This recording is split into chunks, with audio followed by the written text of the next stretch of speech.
Saudi അറേബ്യയിൽ വിനോദസഞ്ചാരികളുടെ വാറ്റ് refund ചെയ്തു തുടങ്ങി. സൗദിയിലെ വിമാനത്താവളങ്ങളിലാണ് ഇതിനുള്ള സൗകര്യമുള്ളത്. റെസിഡന്റ് വിസയുള്ളവർക്ക് ഈ ആനുകൂല്യം ലഭിക്കില്ല.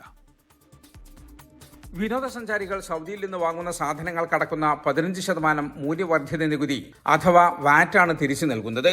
ടൂറിസ്റ്റുകൾ സൗദിയിൽ നിന്ന് തിരിച്ചു പോകുമ്പോൾ വാറ്റ് റീഫണ്ട് ചെയ്യാൻ വിമാനത്താവളങ്ങളിൽ സൗകര്യം ഏർപ്പെടുത്തി. റിയാദ്, ജിദ്ദ, ദമാം വിമാനത്താവളങ്ങളിൽ സ്ഥാപിച്ച 18 വെരിഫിക്കേഷൻ പോയിന്റുകൾ വഴി റീഫണ്ടിന് അപേക്ഷിക്കാം. ബാങ്ക് വഴിയോ ക്യാഷായോ റീഫണ്ട് ലഭിക്കാനുള്ള സൗകര്യമുണ്ട്. ക്യാഷ് റീഫണ്ട് ആണെങ്കിൽ പരമാവധി 5000 റിയാൽ മാത്രമേ ഒരു ദിവസം ലഭിക്കുകയുള്ളൂ. Passport, receipt, refund form, boarding pass എന്നിവയാണ് ഹാജരാക്കേണ്ട രേഖകൾ. സാധനങ്ങൾ വാങ്ങി 90 ദിവസത്തിനുള്ളിൽ റീഫണ്ടിന് അപേക്ഷിക്കണം. സൗദിയിലെ 1442 അംഗീകൃത റീറ്റെയിൽ ഔട്ട്ലെറ്റുകൾ വഴി വാങ്ങുന്ന സാധനങ്ങളുടെ വാറ്റാണ് റീഫണ്ട് ചെയ്യുന്നത്. ഗ്ലോബൽ ബ്ലൂ വെബ്സൈറ്റ് വഴിയും ആപ്പ് വഴിയും ഔട്ട്ലെറ്റുകളുടെ ലിസ്റ്റ് ലഭിക്കും. പാസ്പോർട്ട് അല്ലെങ്കിൽ GCC ID ഹാജരാക്കി ഷോപ്പിംഗ് കേന്ദ്രങ്ങളിൽ നിന്ന് ലഭിക്കുന്ന വാറ്റ് ഇളവ് ഫോം പൂരിപ്പിക്കണം. വ്യക്തിഗത ആവശ്യങ്ങൾക്കുള്ള 500 റിയാലിൽ കുറയാത്ത പർച്ചേസുകൾക്ക് മാത്രമേ റീഫണ്ട് ലഭിക്കുകയുള്ളൂ.